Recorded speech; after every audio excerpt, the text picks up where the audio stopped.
It's always a pleasure to have the mayor speak to us. This will be his fourth time. And of course, as we know, I'm not kidding about his poetry. I'm sure he participated in the Rotary Festival for many, many years. And he remembers poetry along the way, but he has to remember a lot more things. But just before I introduce him, I have to do two things. First of all, I have to apologize to his Commissioner of Finance, Corporate Services. Brian Mastel, please stand up. I'm humbly apologizing for calling you Richard. Where are you? Okay. And secondly, we have the Chief Commissioners come in, Maretta Hegeland. Please welcome Maretta.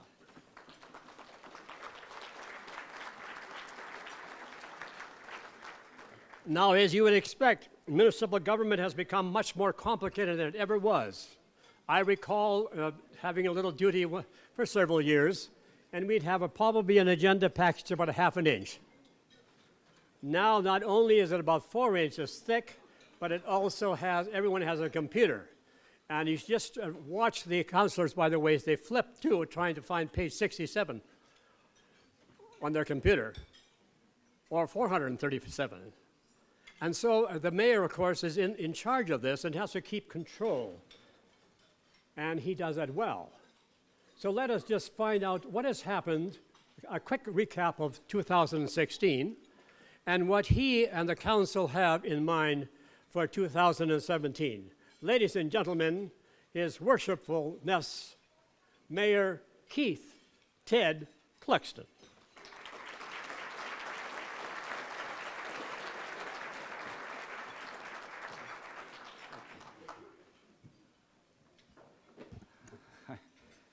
You always have something new for me. You started calling me Keith. That's good. Thank you, Dr. Sauer.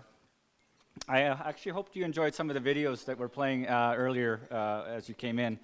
Those were done by Luke Fandrick. We did a video to the City Medicine Hat, both a summer and a winter video, to the song All Hell for a Basement by Big Sugar. As well, I hope you noticed the 3D fly-through of the new senior center. We had that up here earlier. I so enjoyed meeting the majority of you at the door here this morning. And whether or not I decide to run again, this could be the last time I have the privilege of speaking to you at this event as the mayor. I recognize all of you. Why is that? It's because I see most of you around town. I see you here at this event just about every year. I see you at charity events. I see you at your businesses. I see you at your places of work. In a simple sentence, I know most of you because you show up. You are involved. Most of you, or some of you, come here today because you care about Medicine Hat. You care about its future. Dare I say, you love Medicine Hat and want it to be the best it can be. Or you are like my mom and felt you had to come. There are some brochures on the tables, and I so encourage you and hope that you can look through them. There's just an absolute wealth of information in there, more things that I could possibly cover here today in the short time I have. I also think that you are here because you want to be informed and perhaps have a say in the future of Medicine Hat. Unlike some of the trolls that sit in their basements and spread misinformation, those people that will take 30 seconds to spread a falsehood and then an uninformed opinion, but not the extra 30 seconds it takes to actually get the true facts or find out. And I know that your time is valuable, and I know that you aren't those misinformed because you have taken the time to come here, and I truly do appreciate that more than you will ever know. As well, my senior staff are here today. As you heard, some of them are introduced, and they're going to be mad at me. Sorry, but I'm just going to ask them to stand up again. Please. Anybody who works on the second floor? I see a few. There you are. Okay. Please stay standing.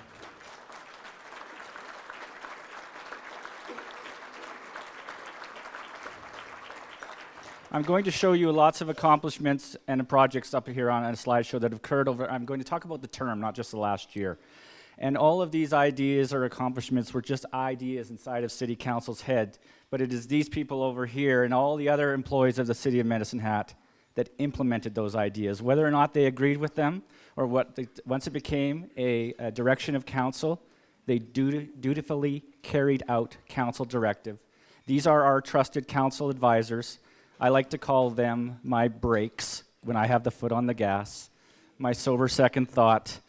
And almost every one of them, you see, even actually our new Commissioner of Energy and Utilities just started last week, are new in the last 3.5 years. This council has transformed City Hall and the senior management.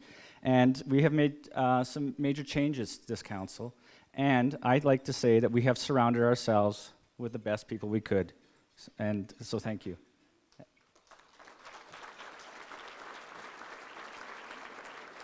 I also love to quote former Alderman Craven. Do you think we go into the room and ask our senior staff, what is the worst possible decision we could make? Because that's the one we're going to do. I like to give the example of, I get hundreds and hundreds of nasty comments, and if people just take the time, there's always just about a reason why we do what we do.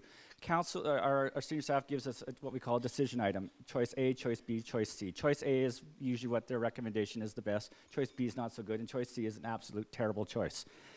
And so I do sometimes think that people think we sit in that room for 3 or 6 hours and pick the worst possible choice, but we don't. We really do try to do what's best. And I got an email this time last year on my Facebook talking about, and it starts off the email, you're the stupidest mayor, you're the worst council, you idiots, why are the Christmas lights still on the lamp standards? And don't you know it's a downturn, and it costs a lot of money in electricity, and you're wasting the taxpayers' money. And just starts off just attack, versus just maybe actually pick up the phone or ask the question. And the reason why the lights were still on this time last year, and I don't often respond to the Facebook messages, but I decided to on this one, just so that people know that I am watching. And the reason was because we were hosting the Winter Games. And the Winter Games Committee obviously asked us to keep the Christmas lights on because we were having 10,000 people visit our city. It's something as simple as that. But if you take the time, rather just to find out, and I'm not saying this group, because I know this group doesn't do that, but there's so many people out there that just automatically assume we are making mistakes. And finally, I'd like to talk about my council. This is your city council. They're here today, most of them. The electorate has chose very well. This has been, without a doubt, the best, most professional city council I've had the pleasure to serve with. They are respectful of each other and can disagree at will. They have shown courage and competence in their decision-making, some difficult decisions this term that previous councils have shied away from. I used to compare being on city council to an episode of Survivor. Try to outwit and outlast the other and to win the prize. But it isn't about individuals. It is about the team. And there are no alliances, and there is no deceit on this council. Each one of them has handled their various committees with thoughtfulness and competence for you, the citizens. Municipal government is different from the other levels of government, and some of them are here today. We live here. Our kids go to school here. We shop in your mall. We go to your grocery stores. We can't hide in Edmonton or Ottawa, and we must abide by the decisions we make because we live in this city. And I have become very uncomfortable always standing up here for the 4th time now, spouting off about our accomplishments like they were mine and mine alone, and they weren't. We are a team, and we all work together this term. And so I asked each one of them this speech, to film a very short video to talk about it. And I didn't tell them what to say, and each one of them just spoke as individuals. Oops. We're not closing comments yet, are we?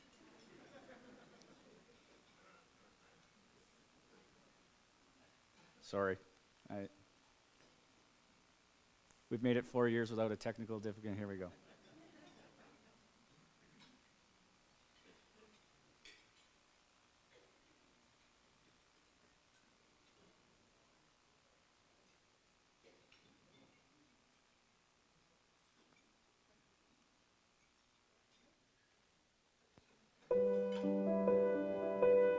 And just wanted to highlight some of the incredible accomplishments we've made in this, or completed in this last term.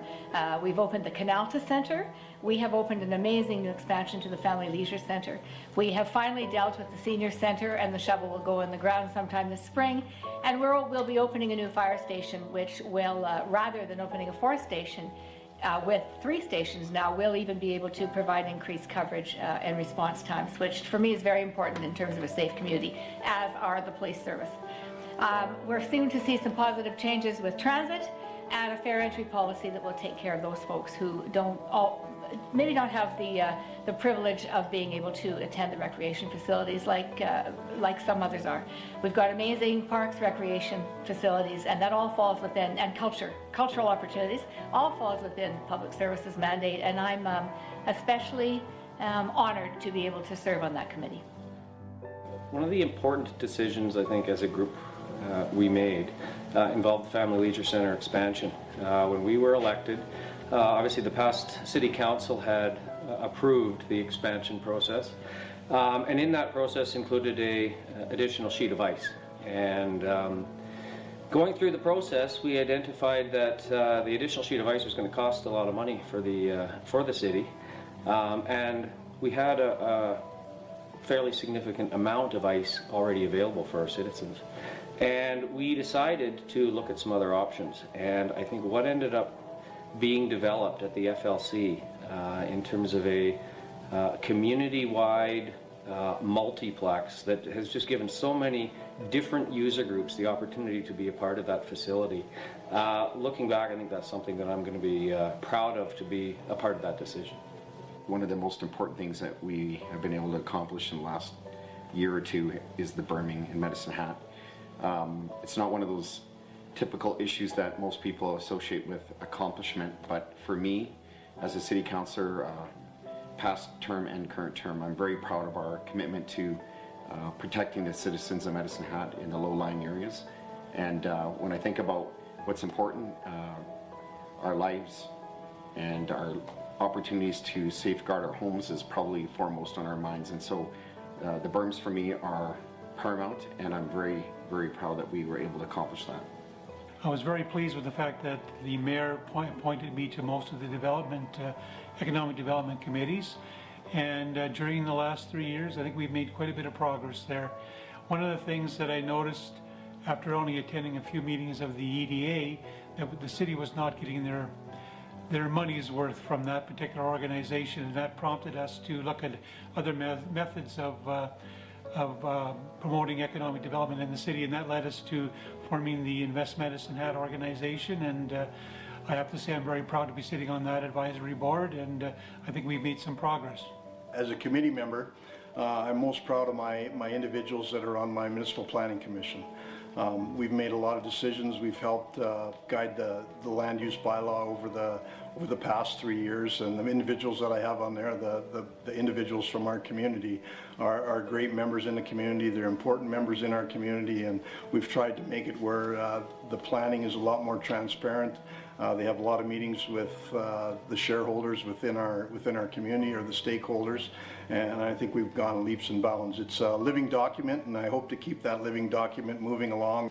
Graham Kelly was not wrong when he said the decisions about the Viner Centre will probably be some of the most difficult that this council will make. Well, we made all of the right moves in the first place. We had a great consultation. Senior Citizens Advisory Group did amazing things. The administration came up with a great plan, and the only thing missing was the budget. And when council saw the budget, the decision was reversed, and we moved to restore the Viner Centre to its former, in fact, even its greater glory. The great aspect of this is that our administration and the Senior Citizens Advisory Committee were patient, long-suffering, and came up with a solution that I hope everyone will be able to say this was the very best of times. When this council started, one of the things that was really important to me was to talk about the fact that 20,000 people in our community did not have a physician. And for me, that was one of the major issues facing our community. And I was so proud to be able to sit on a committee that addressed this issue. And the cool thing was that we addressed it without spending money. So we were able to create a plan where we engaged the mayor and other city councilors as well as other people on the committee. And I can tell you that today there are 4 to 5 physicians right now accepting patients. So I'm very proud that we were able to take an issue, address it, and do it in a way that was fiscally responsible. During this term, we combined energy and utilities. We brought energy back under direct city management, under the oversight of our CAO. And we have taken the opportunity in the last year, under the leadership of Brad Mains, to refocus our natural gas and petroleum resources division, and with a new growth strategy. Medicine Hat has always been the gas city. For many people, it always will be the gas city. But we know what the prices in the oil and gas field have done. They've gone right through the basement floor. And we've had to look at how we manage our assets and develop a whole new approach to continuing this wonderful legacy which has served the people of Medicine Hat for over 100 years.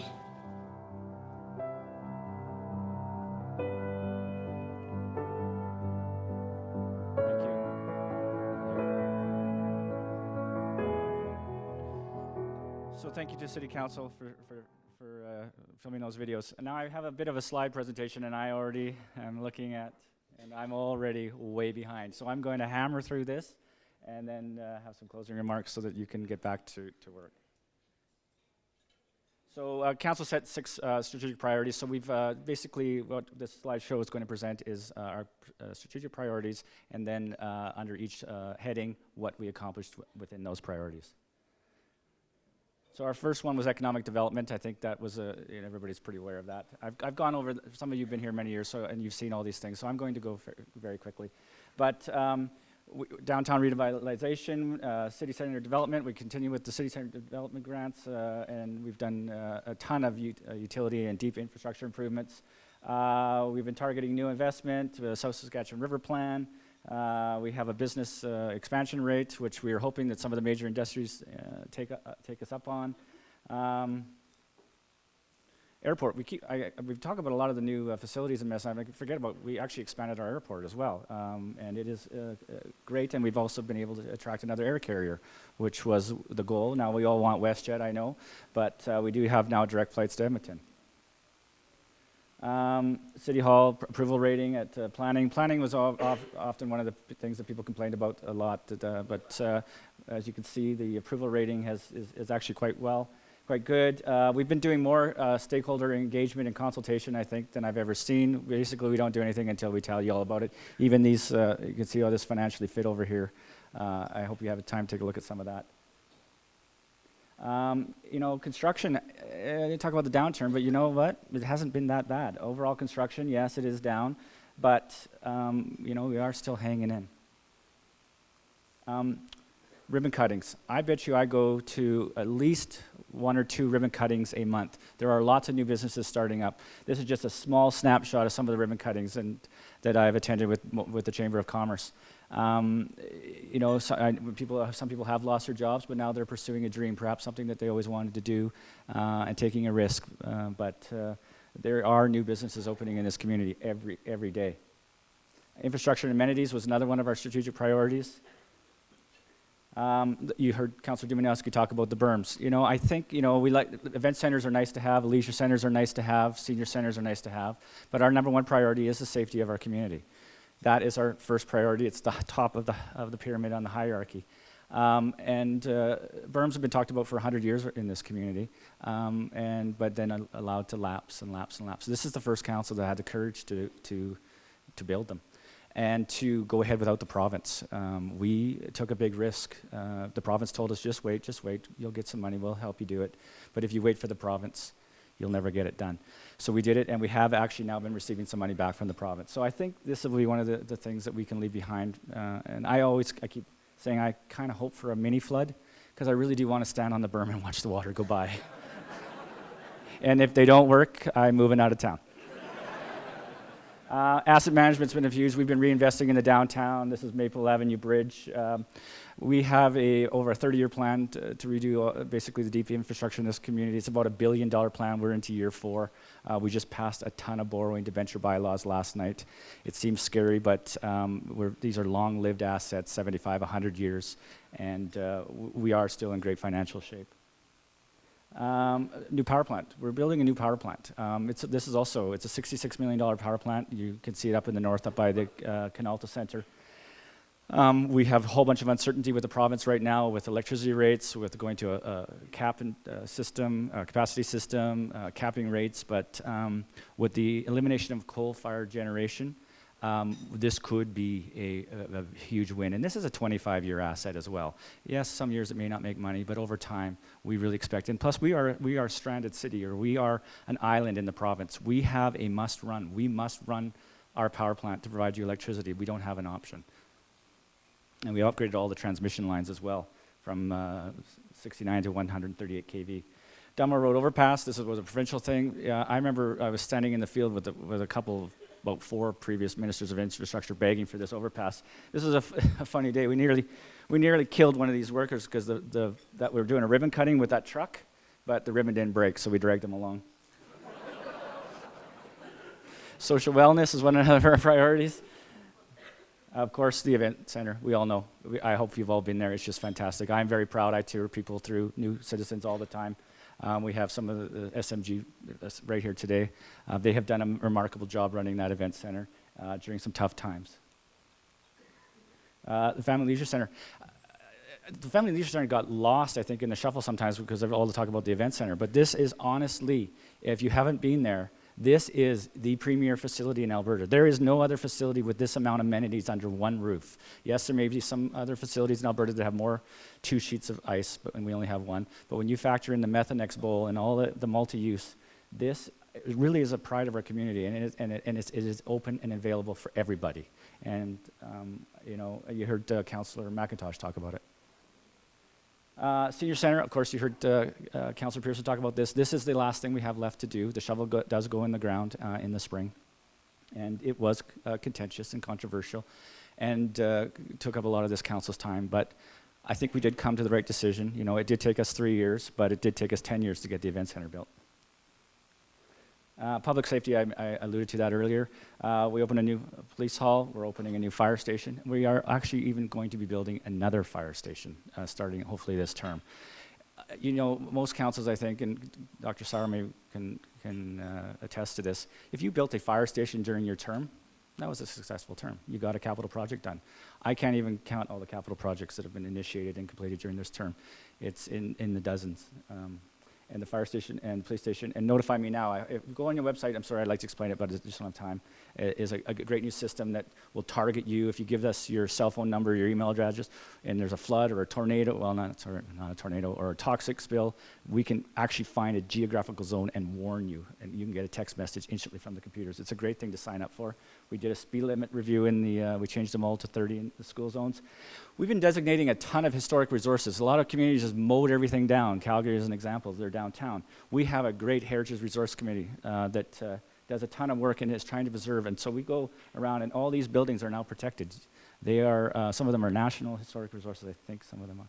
And they are now protected. They can't be knocked down. They can't be changed. You can't even change a doorknob on the front without getting approval. Park improvements, we got a new trail out to Redcliffe. We've done some frisbee golf. We did campground improvements. We've done some water parks. Emergency response, those are the temporary berms. We still have those temporary barriers that can be deployed at any time if we're not finished the berms, or they can even go on top of our present berms. You can see we had a huge windstorm that cost the city hundreds of thousands of dollars just June of, I think it was 15. It was a big deal, but our staff got it cleaned up. You heard Calgary, they were complaining they had the same thing but with snow, and they were mired, and it took them forever, and they went to the province for help, and we just did it. We also had a rat problem. We have some social wellness. We have, the Esplanade turned 10 years old this year. Our library turned 100 this last year. The affordable housing, as everybody knows, we talk about Medicine Hat ending homelessness. It's a big deal. It's not a big deal, it seems to be in Medicine Hat, but I tell you what, I've done about 175 interviews all over the world via radio. I've talked to every CBC in the country, from Vancouver to Whitehorse to Halifax. We are known internationally as the city that ended homelessness. And I know you'll see on Facebook, some people now love to go and try to find homeless people, take a picture of them and send it to me. And the person, just because they aren't dressed very well, doesn't mean they didn't have a bed last night, just to remember that. And physician recruitment, you heard Councillor Simmons talk about that. We are leading the way in some of these things. Image and profile was another one of our strategic directions. Just promoting you heard about the economic development. You also heard we have a new DMO, Destination Marketing Organization, to promote tourism. We are so thrilled with the work that Jason is doing with his team in promoting Medicine Hat. And we are actually seeing an increase, even during the downturn, we're getting more tourists. There's more visitors at the Visitor Information Center than ever. A lot of them are Americans with the dollar exchange, but people are coming here. We had the Medicine Hat story. We actually rebranded Medicine Hat. Some of you may not know. We are the gas city. We will always be the gas city inside of this room and inside of our borders. But outside of Medicine Hat, we are not the gas city. We are the sunshine state of mind, and we're trying to promote our sunshine in its place. Nobody wants to come to the gas city. We've been telling our story. You saw the videos. Hopefully, they do have music attached to them. It's really quite an uplifting song. We had people talk about what their favorite thing about Medicine Hat is, and there's some videos on our website. We hosted the Alberta Winter Games, arguably the most successful winter games ever held in the province of Alberta. Dr. Sal, Ron, at the back. I went to the Banff opening ceremonies, nothing.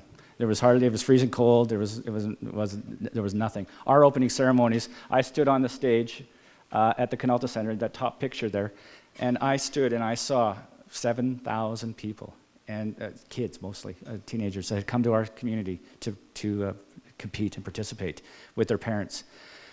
And they put on a fabulous show, and with rock music and dancing, and I stood there and I spoke, and I was trying to be very quick because nobody wants to hear a politician when you come to the Winter Games. And the kids all lit up their cell phones, all 7,000 of them, and the lights. And that can become addicting. I have to do this slide. I do it every year. I have to talk about the Medicine Hat Advantage. You keep hearing the Medicine Hat Advantage is gone. We've raised taxes. We've raised utilities. Yes, we've raised your taxes. Yes, we've been raising your utilities. Our taxes and utilities are so low that even a small percentage increase works out to a very small dollar increase. You can see our comparison. We are the lowest in the province. We have been, we will be, we will continue to be. These are our 2017 rates. The rest of the province hasn't even raised theirs yet, and they will be raising. You see all the new power lines being constructed in this province? They're going to add a fixed cost to everybody's utility bill in this province, probably $25, $50 extra per month for everybody in the province except for one municipality, and that would be the city of Medicine Hat. So our advantage is even going to grow over time. So don't believe every time you read that the rates are going up. No, the rates. Your utility bill, and I challenge you, if you keep still living in the same house as you did in 2008, is lower now than it was in 2008. We were charging $10, $12 a gigajoule. 10 cents, 11 cents a kilowatt. It's $4 a gigajoule now, $3. It's 4 cents a kilowatt. Here's another one. Of course, I feel sorry for Grand Prairie. The mayor of Grand Prairie is a really great guy, but wow, do they got a problem. That's combined taxes and utilities. The province has a new climate leadership plan, whether you like that or not. We've been doing it for 8 years now, 2008, HatSmart, but we didn't tax you for it. We thought that it was the right thing to do. We owned a utility company. We were making so much money. We thought it was time to start giving back to our citizens. So we created HatSmart. So we are a leader in renewable energy. We've been doing solar for 8 years. We just opened our wind farm about 3 years ago. We are the first and only and ever will be the solar thermal power plant in Canada. We converted our fleet to natural gas, compressed natural gas, our buses and our solid waste vehicles. These are things that other communities only dream of. And we're doing them, and the province is now trying to catch up. They're actually down here, they were down here asking us about HatSmart. So we know we have the carbon tax now, and we're expecting to see some provincial incentives. They could be modeled after HatSmart. It could be Alberta Smart. Fiscal management, everybody's concerned about the lack of the dividend. We have this financially fit initiative. We didn't have to do this. We could have left this to the next council, this problem.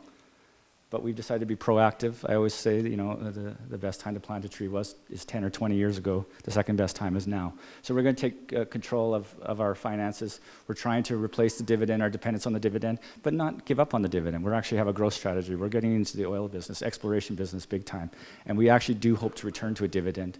But until that time comes, we're cutting costs, and we're not running deficits. We can't run deficits. And we're making some really hard decisions, like closing the arena and closing pools.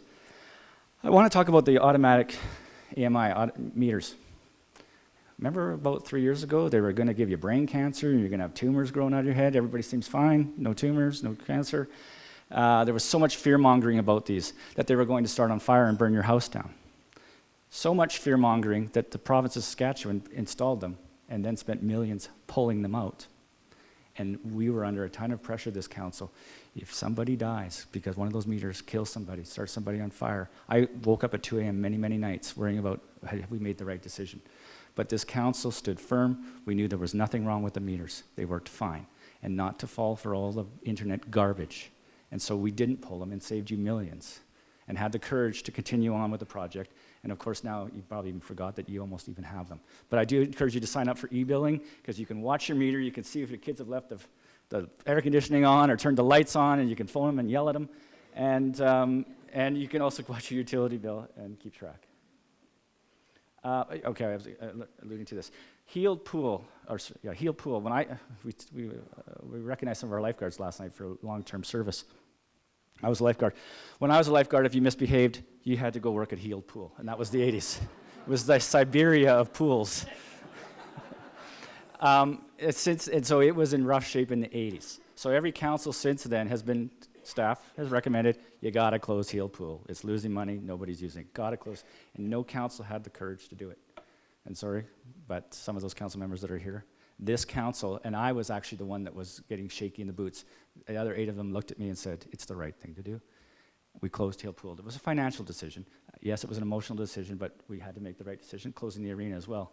And then, of course, we're going to be coming up with some changes to the transit system. We are trying to cut costs everywhere. We've done some unique things. You can read these. We are recognized as on a level with Calgary and Edmonton.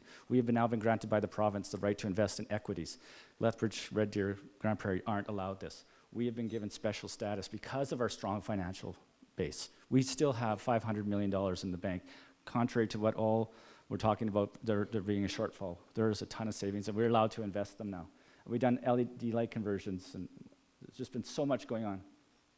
City government. We did a reorg. People may forget this. We used to have a two-headed city. We had an energy division, and we had to cut costs.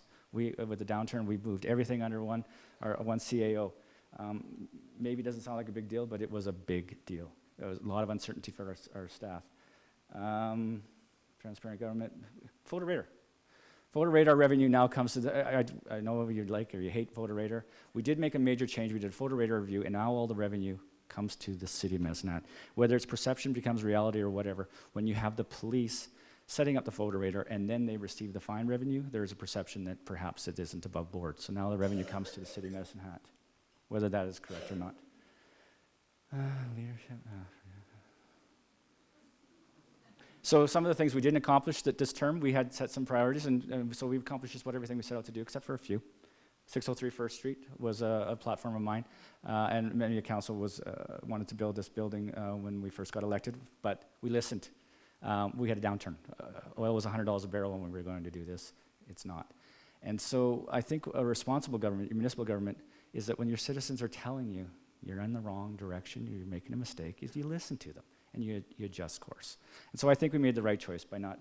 Now this doesn't mean this will never be built, but it will not be built this term. Every other city in this province charges a municipal consent and access fee. They basically tax their utilities because they use your land. This decision item came before council.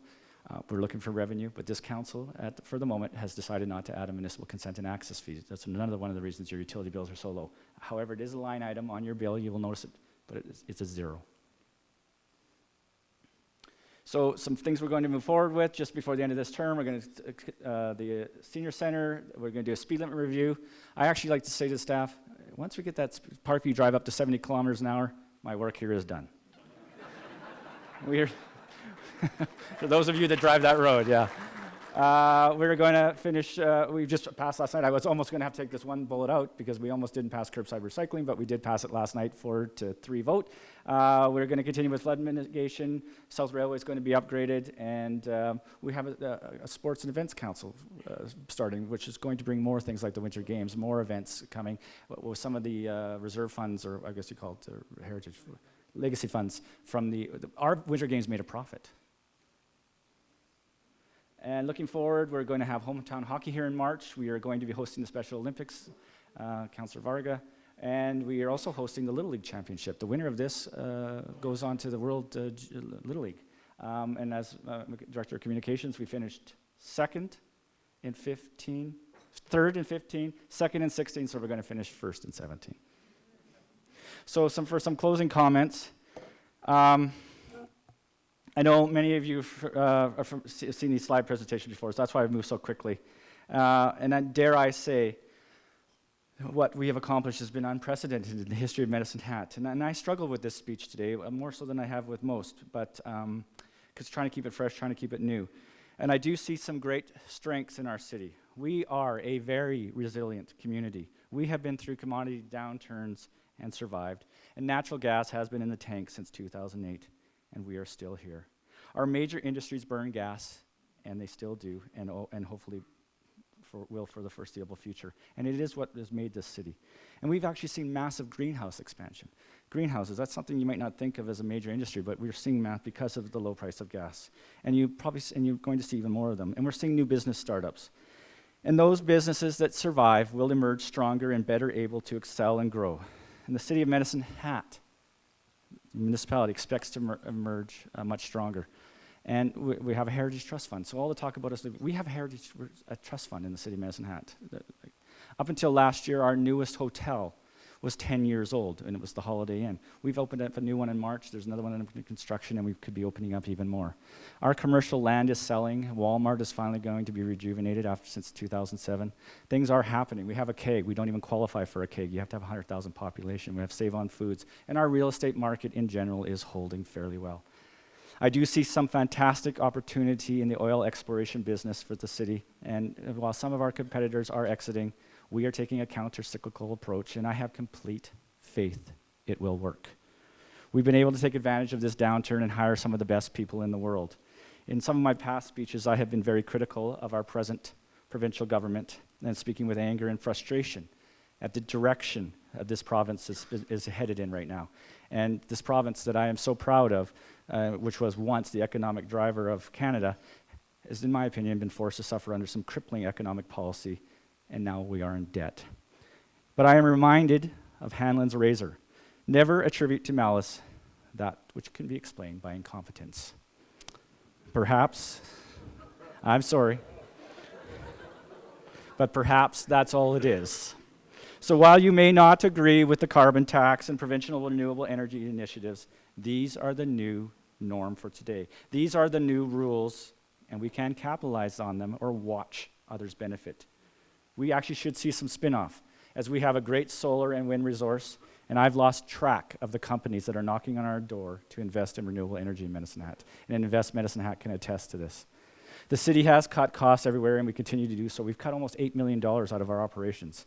We can't and we won't run deficits. And make no mistake, there are threats. Changing environment, changing government, changing policy, pipelines, environment regulations, and changing taxes. So it begs the question, where to from here?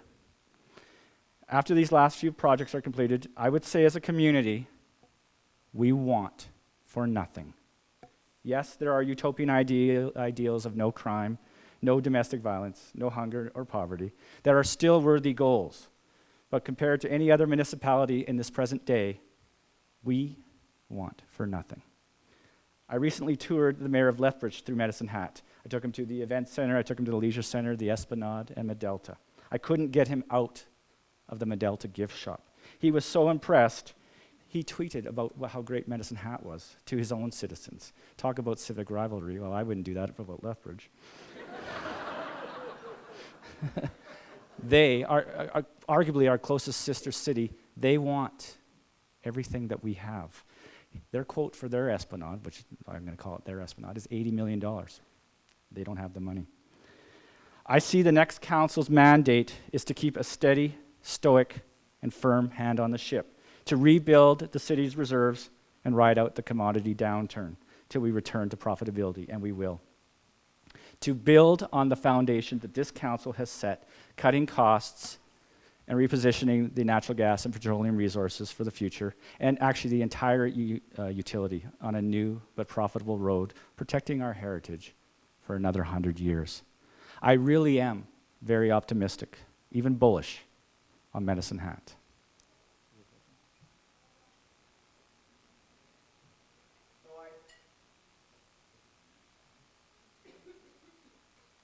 Hello? Hello, hello? Yep. Can you hear me? I know, I don't think you can. Oh, there we go. There we go. Okay.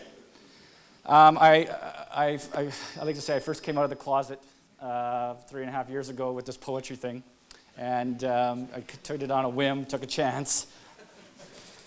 So now I have to do one every time. I started with the poem If. It was the first one I ever recited 3.5 years ago, and I gave it to a tribute to our former CAO, Ray Bernard. He was retiring. And he was actually the one that handed me this poem and said, go memorize this. And so if any of you know Ray, you do what he says. So it's written by Rudyard Kipling, and he also gave us our famous name, All Hell for a Basement, when he was here, and actually convinced the citizens, our forefathers, to keep the name Medicine Hat and not change it to Browntown or Gastown or something at that time. And I call this the politician's prayer. That's the first time I ever said that. It was written about a politician that Kipling admired and thought was a very, very honorable and honest politician that served his citizens or served his community without asking for anything, and was actually turned on by his own people and served time in jail, but never held it against anybody. So If, by Rudyard Kipling. If you can keep your head when all around you are losing theirs and blaming it on you. If you can trust yourself when all men doubt you and make allowance for their doubting too. If you can wait and not be tired by waiting and being lied about, don't deal in lies. And being hated, don't give way to hating. And do not look too good, nor talk too wise. If you can dream without making dreams your master, if you can think without making thoughts your aim, if you can meet with triumph and disaster and treat those two impostors just the same, if you can bear to hear the truth you've spoken, twisted by knaves to make a trap for fools, or see the things you gave your life to broken, and stoop and build them up with worn-out tools, if you can make one heap of all your winnings and risk them on the turn of pitch and toss and lose, and start again from your beginnings and never breathe a word about your loss. If you can force your heart and nerve and sinew to serve your turn long after they are gone, and so hold on when there is nothing left within you except the will which says to them, hold on. If you can talk with crowds and maintain your virtue, or walk with kings, nor lose the common touch, if neither foes nor loving friends can hurt you, if all men count with you, but none too much.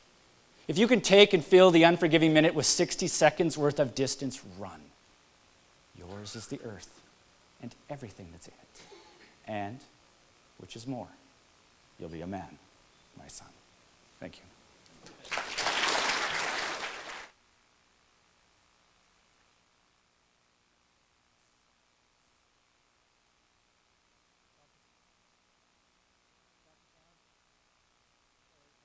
Marks. I've got a few more. I'm not done. He's not done.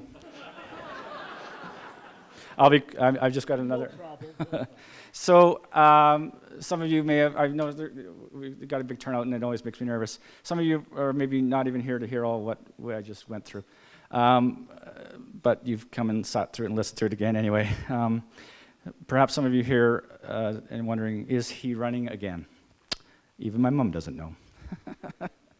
Councillor Dumanowski keeps saying to me, would you please just decide one way or the other? So I don't have to have people asking me all the time. And I have been trying to find the words to describe the conundrum the thought process, the pro and con list.